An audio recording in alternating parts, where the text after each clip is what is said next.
E aí pessoal, tudo bom com vocês? Espero que esteja tudo bem mais uma vez, sejam muito bem-vindos aqui ao Resumindo Além, meu nome é Felipe. Vídeo de hoje a gente vai dar continuidade ao estudo do Livro dos Médiuns, falar sobre o capítulo 7, né, da bicorporeidade e da transfiguração, que são dois fenômenos espirituais bem interessantes, né? Sei que estou um tempinho aqui sem gravar, o último vídeo falei que eu estava me recuperando, graças a Deus eu estou 100%, demorou um pouco, mas estou de volta ativa. Pessoal, a dinâmica aqui no canal é muito simples.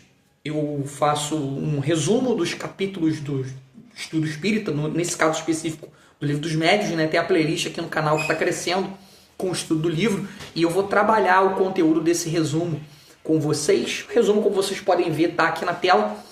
E eu vou fazer, né, um trabalho em cima desse conteúdo de forma mais dinâmica para poder ajudar a galera que está curiosa a entender sobre fenômenos espirituais, sobre o estudo espírita. Você que já estuda, poder dar aquela reforçada no conhecimento também é importante. E também, se tiver algum amigo, né, algum parente que esteja interessado, passa para frente, que a linguagem aqui é muito simples, né? Então é tranquilo de poder entender. Bom, pessoal, apresentações feitas, né? Eu falei apresentações feitas, mas eu não me recordo se eu me apresentei. Meu nome é Felipe. Se eu me apresentei, ótimo. Se não, fica meu nome aí de novo. Vou começar aqui a leitura, galera, para a gente poder fechar esse capítulo 7, né? Que é muito legal, muito interessante. Vamos lá, galera. Bom, venho falado aqui no trabalho algumas vezes que além do nosso corpo físico, né, que é o que a gente pode ver, né, tocar e tudo mais, né, a doutrina espírita ela fala que a gente tem um corpo espiritual chamado de perispírito, né, e ele é como se fosse assim, uma capa de energia, né, uma forma semimaterial que carrega a nossa essência, ou seja, o nosso espírito é a nossa essência. Agora, imagina que quando você dorme, né, quando a gente está dormindo, segundo essa ideia, o seu espírito, junto com esse corpo espiritual, ele pode assim dar uma saidinha do corpo físico que está ali na cama, dormindo. E ele pode viajar e encontrar outras pessoas, gente, ou até mesmo ser visto por alguém quando ele está acordado. Isso que os relatos descritos nesse capítulo, né, no capítulo 7, mostram pessoas perfeitamente acordadas que também estavam em estado são, viram figuras de pessoas que naquele exato momento elas estavam dormindo profundamente em outro lugar, né? Não foi assim imaginação, sonho, ilusão, foi uma experiência real de pessoas que estavam realmente lúcidas, né? É como se sim, a alma realmente pudesse sair do corpo durante o sono e se manifestar de um jeito que as outras pessoas possam ver e possam sentir essa alma. É desse tipo de fenômeno que a gente vai tratar no conteúdo de hoje.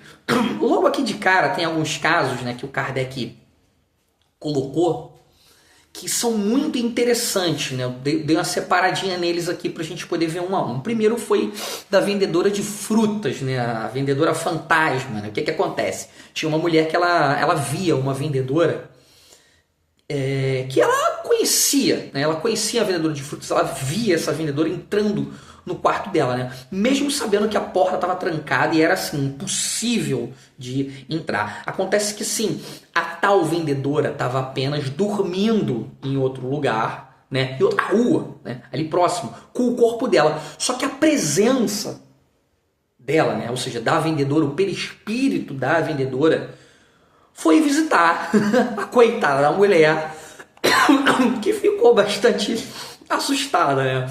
Um outro caso foi um irmão que apareceu assim, do nada, né? Uma mulher, ela viu o próprio irmão que morava longe, né? O cara morava na Califórnia, né? O que era longe de onde ela estava, né? Segundo os dados do capítulo, né?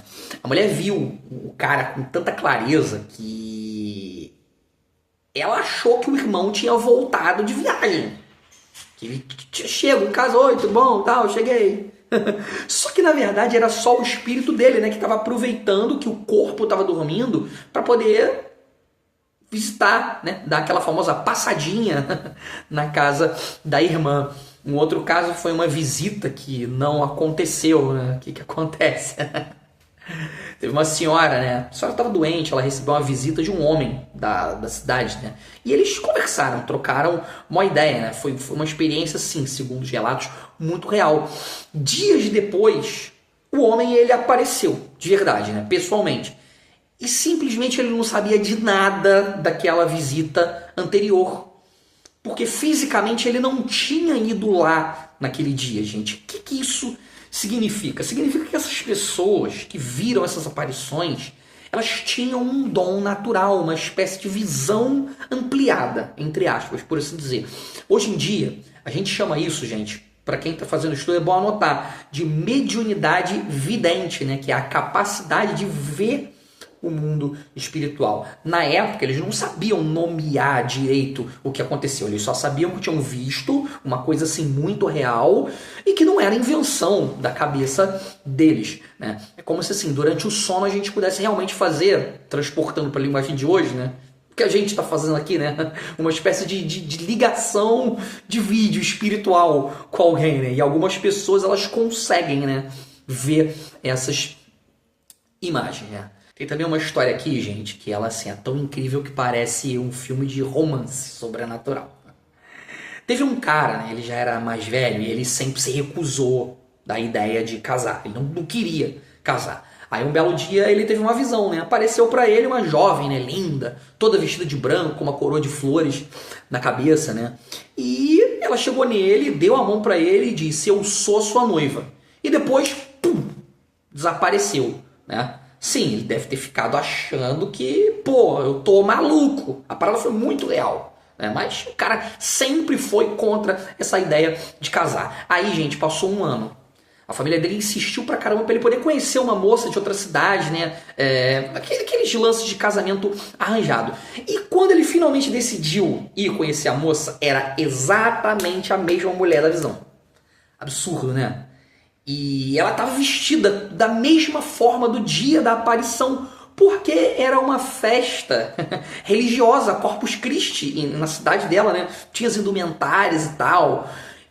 Cara, e aí que a história fica melhor. Tem como ficar melhor, né? Na hora do espanto, a moça olhou pra ele e falou pra ele: "Eu já vi você antes, cara". E ele também tinha tido a mesma visão dela. Detalhe, no mesmo dia, na mesma data. Cara, isso aí é muito absurdo.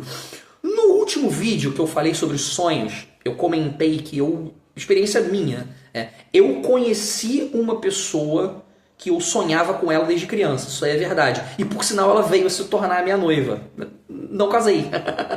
Não era pra ser, mas sim, isso realmente pode acontecer. Ou seja, gente, enquanto os corpos deles, né, tava cada um na sua cidade, os espíritos deles se encontraram, né, se reconheceram no plano espiritual. Foi assim, uma espécie de encontro às cegas organizado pelo universo, né? Eles acabaram se casando, né? A história ficou famosa justamente porque as duas pessoas, elas eram bastante céticas, né? Muito pé no chão com essas questões, né? Não eram do tipo de acreditar em fantasias, espiritualidade e tudo mais, né? E isso que fortalece a ideia, gente, de que não foi a imaginação, né? Foi sim um fenômeno real, né? Esse fenômeno que a gente tá estudando aqui da bicorporeidade, né? A habilidade do espírito de se projetar para outro lugar e ser visto.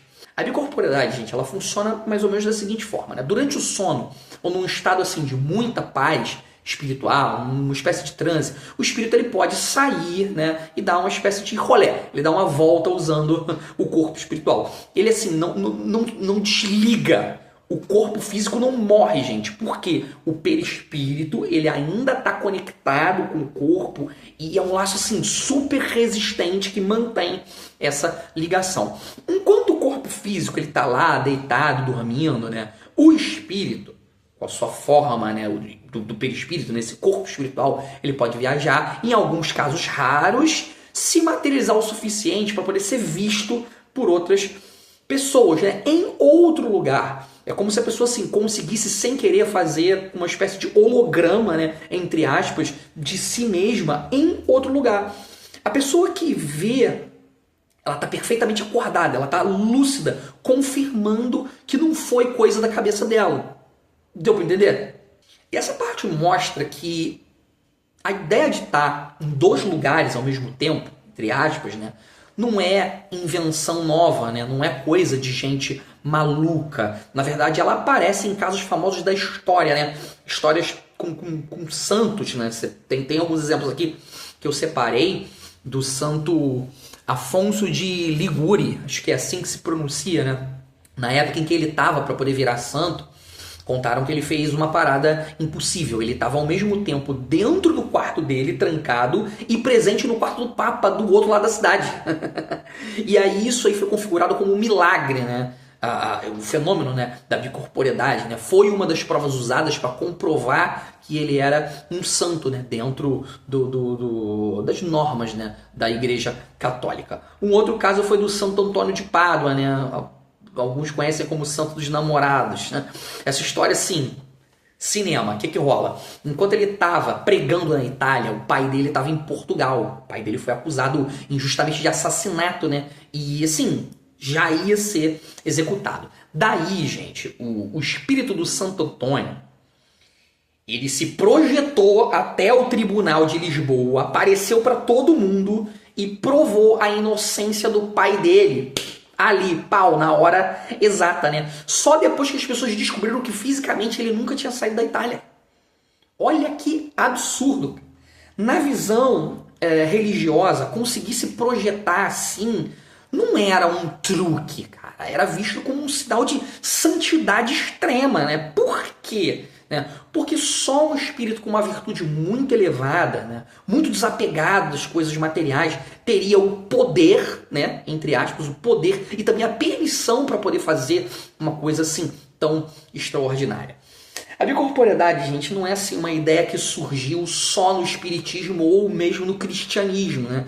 Ela é um fenômeno tão antigo que teve um historiador romano, né, famoso, Tácito, né? Ele escreveu também sobre isso, né? O caso que ele contou foi o caso do imperador Vespasiano, né? O Vespasiano, ele estava na cidade de Alexandria, no Egito, né? E aí ele foi a um templo, né? Lá dentro do templo, ele viu um homem importante, né, chamado Basílide. E eles até interagiram, trocaram uma ideia ali. Só que tinha, assim, um pequeno problema nisso, né? O Basílide, ele estava muito doente, né? Ele estava a centenas de quilômetros de distância do templo. Era fisicamente impossível ele estar naquele templo. E mais tarde se confirmou de fato que o Basílide nunca tinha saído da casa dele naquele dia. Então, o que o imperador, o Vespasiano, ele viu? A conclusão é a mesma, gente, dos outros casos, né? Ele não viu o corpo físico do Basílide, né? Ele viu a sua projeção, ou seja, o seu corpo espiritual, o perispírito, que foi até o templo e, por alguma razão, precisava se comunicar com ele.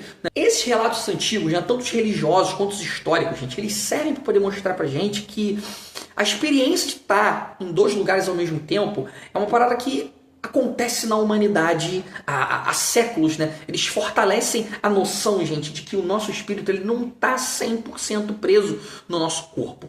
Em certas condições, ele pode assim se irradiar, por assim dizer, para outro lugar, né? Se fazer presente e até ser visto por outras pessoas, né? Enquanto o corpo, gente, ele continua vivo, funcionando normalmente, embora muitas vezes, né, esse corpo tá em estado de repouso, né? É como se fosse assim uma espécie de propriedade natural do espírito, né? Que vez ou outra, né, em algumas situações especiais pode se manifestar dessa forma. Eu falei há pouquinho tempo que a bicorporeidade é como fazer uma espécie de holograma, né? De si mesmo em outro lugar. O holograma, gente, ele pode ser visto e até interagir um pouco, né? Mas quem realmente está vivendo e pensando é o corpo original, né? O cara que está em casa, protegido, dormindo. O holograma ele é só uma cópia, né, da aparência indestrutível e não pensante, né? Bom, vamos lá. Enquanto você está, vamos imaginar que seja com você, enquanto você está projetando esse holograma durante o sono, durante uma capacidade de um estado de êxtase, né? Parece que existem dois de você, um que está dormindo e outro que está aparecendo onde tiver que aparecer. Mas quem está realmente pensando e comandando tudo é quem está dormindo. É você na cama. O holograma ele apenas reproduz, né, a sua imagem, a sua voz. Ele não tem uma mente independente, né? O que pode acontecer com essa imagem? Por exemplo, alguém se revolta, ouve o que não quer e tenta te destruir, bater na imagem, xingar, dar ali um dislike. Gente, nada acontece com você de verdade. A imagem some, trava, sei lá, mas você não se machuca. Da mesma forma, o corpo espiritual ele não pode ser ferido, ele não pode ser morto. Por quê? Porque ele é só uma projeção, gente. E quando você desliga, né, entre aspas, essa transmissão, quando você acorda, a imagem some e sim, volta para você. Os dois corpos se reúnem. Gente, também tem outro caso que é a transfiguração. A transfiguração, se vocês acharam que a bicorporidade é o bicho, a transfiguração é como se fosse assim, um efeito especial, espiritual, muito mais sinistro que a bicorporidade. O que acontece, né? Enquanto a bicorporidade é como projetar uma imagem, um holograma, vou usar esse termo, que é o que eu estou usando, né? Seu em outro lugar, a transfiguração, gente, é como se fosse assim, usar um filtro de realidade aumentada muito poderoso que muda a sua aparência física de verdade, né? Na hora, para quem tá olhando, é uma parada de louco, né? Teve um caso da jovem na França que é o melhor exemplo, né? Todos esses casos estão descritos no capítulo 7 do Livro dos Médiuns, né?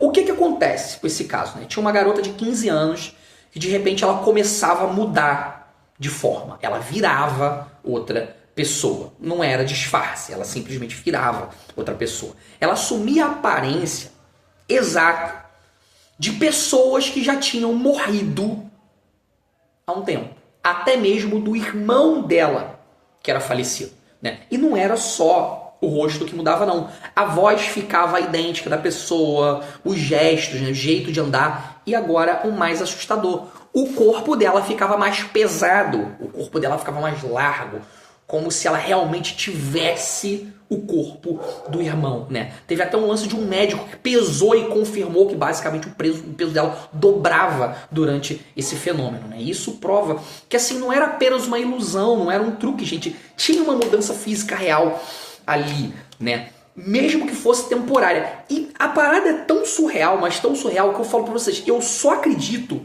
porque eu já vivenciei fenômenos espíritos não tão intensos quanto esses, né? No último vídeo eu falei do sonho, complementei a informação que a pessoa que eu sonhei chegou a ser minha noiva, né? Já vivi alguns fenômenos também de visão. Então, assim, para quem estuda, para quem já vivenciou, não dá para desacreditar. Mas sim, soa o absurdo. Soa muito absurdo. E tá, como que isso aí é possível dentro da explicação espírita? A explicação é que o perispírito, né? Esse corpo espiritual, ele é como se fosse assim, uma massa de modelar fluida que envolve a alma da gente. Em algumas pessoas, né, com um dom mediúnico muito forte, esse corpo ele pode assim se reformatar. É a expressão que eu encontrei que eu acho que mais se encaixa, né, momentaneamente se modelando, né, se moldando a imagem de outro espírito que ela queira, né, passar para poder se comunicar. É como se assim, o espírito do irmão dela usasse o corpo espiritual, o perispírito dela, como uma roupagem para poder se mostrar para o mundo físico, né? É como se uma pessoa assim fosse uma luz muito forte e o perispírito fosse uma espécie de projetor, né? Na transfiguração, esse projetor ele troca de imagem rapidamente, projetando sobre ela a figura de uma outra pessoa, né? Alterando características de uma forma tão intensa, né? Que, mano, altera até peso, voz, estatura, né? Por um curto período de tempo, né? Um fenômeno assim raríssimo, raríssimo, e ele mexe seriamente com a compreensão da gente do que é realidade, né? Do que é matéria. E tudo isso, né, de acordo com a doutrina dos espíritos, acontece por conta do perispírito, por ele ser super flexível e responder aos nossos pensamentos, à vontade do espírito, né? Acabei de falar que ele é como se fosse uma espécie de massinha de modelar, só que viva, né? Que envolve a alma da gente. E tem 3 características principais, gente. Primeiro, é mudar de forma, né? Se o espírito quiser, ele pode assim amassar, remodelar, reconfigurar essa massinha, entre aspas, para poder parecer outra pessoa. Como foi o caso, né, da jovem lá da França que virou o irmão que já era falecido, né? O perispírito também tem a capacidade de sumir, de ficar invisível, né? Ele pode adquirir uma textura tão sutil que ele se torna transparente, né? Fazendo com que a pessoa suma, né? E também ficar visível, né? Ele pode se tornar mais grosso, mais visível, né? E até para quem não tem mediunidade, né? Conseguir ter essa visão. A questão do peso, né? Como que a coisa fica mais pesada, como que a pessoa fica mais pesada. Essa é a parte mais louca de se explicar. A explicação é que assim, os fluidos espirituais, que são as energias do ambiente, elas se juntam em volta do corpo da pessoa durante a transfiguração, né? Bom, vamos lá. Imagina que tu tá dentro da piscina. A maioria das pessoas, né? Não sei todas, né? Vai que você não gosta de piscina. Já esteve dentro da piscina. Dentro d'água, a gente parece que tá bem mais leve, né? Se alguém tentar levantar você para fora d'água, você fica pesado porque tá cheio de água. E algo parecido acontece, gente. Esses fluidos espirituais adicionais, eles não aumentam a quantidade de carne e osso, eles não aumentam a matéria, mas eles tornam assim todo aquele conjunto mais denso, né? Portanto, mais pesado momentaneamente. Vamos lembrar, é por um curtinho período de tempo, só que a parada rola, né? No geral, gente, assim, o perispírito ele ainda é a chave para a gente poder entender sobre fenômenos espirituais, né? Ele assim é um corpo flexível, né, que obedece à mente, acabei de falar sobre isso, pode com a ajuda de energias ao redor mudar de forma, peso, visibilidade e tudo mais, né? Algumas coisas, gente, são ainda um grande mistério, né? Aqui no livro tem um exemplo, né, que fala de um corpo encolher ao ponto de virar de uma criança, né? Só que isso aí é papo para uma outra hora que foge um pouco ao escopo do trabalho aqui do capítulo 7. Bom, espero que vocês tenham gostado. Esse foi o resumo do capítulo 7 do Livro dos Médiuns. Se você está curtindo o conteúdo, deixa aquele joinha. Comenta aí se você já viveu alguma experiência espiritual referente tanto à transfiguração quanto à biocorporidade. É bem interessante. Passa para frente para a galera que está querendo estudar. Você tem algum amigo que está precisando reforçar o conhecimento. Sempre é bom, beleza? Vou ficando por aqui, pessoal. Espero ter ajudado vocês de alguma forma. Fora da caridade, não há salvação. Beijo no coração. Até a próxima.